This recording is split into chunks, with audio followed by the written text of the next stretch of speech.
प्रथमे मु धन्यवाद देवी स्वागत करी आमर मान्यवर वर्क्स मिनिस्टर श्रीयुक्त पृथ्वीराज हरिचंदन जहाँकर विजन अनुसार एवं मान्यवर मुख्यमंत्री श्रीयुक्त मोहन माझी तांकर आसीबार खूब कम दिन भितरे जो state highway authority bill pass करिसंती आज भोरु ताकू आमे समस्ते स्वागत करूचु एवं आईसीसी तरफरु मु विशेष धन्यवाद दउची जे एभली एक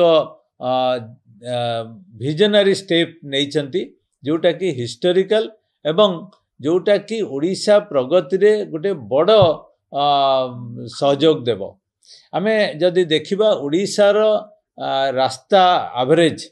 जोटा कि नेशनल एवरेज टारू कम ओडिशार जो विकसित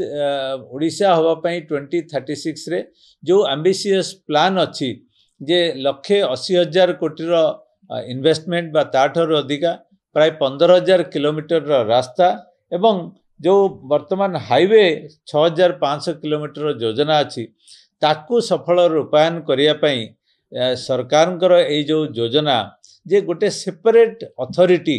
जेमतिया केंद्र सरकार अच्छी नेशनल हाईवे अथॉरिटी से भली राज्य रे मध्य गोटे स्टेट हाईवे अथॉरिटी बिल गतकाली जो पास होईची एवं सेथिरे गोटे इंडिपेंडेंट बॉडी केवल बजेट उपरे डिपेंड न करी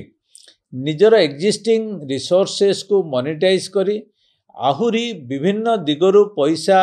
अरेंजमेंट करी जदि सेमाने जो बीओटी मॉडल कहतु एनुइटी मॉडल कहतु बा विभिन्न प्राइवेटाइजेशन मॉडल रे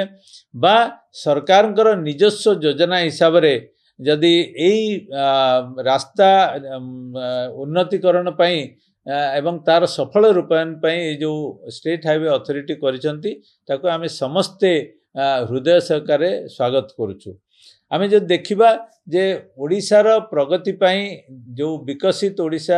2036 पई आमे जो टार्गेट रखिचे सेथिरे ए प्रगति रे हमर जो रास्तार डेवलपमेंट एवं नुआ रास्ता तैयारी करिबा एटा गुटे निश्चय प्राधान्य रहिबो एवं सेथि पई जो पैसार दरकार अछि सेटा केवल जे बजेटरी सपोर्ट रु आनिबा सेटा बोध हुए सरकार रियलाइज करिसंती जे केवल जदि बजेट उपरे हमें डिपेंड करूचे ताहले सेटा एडिक्वेट हबो नै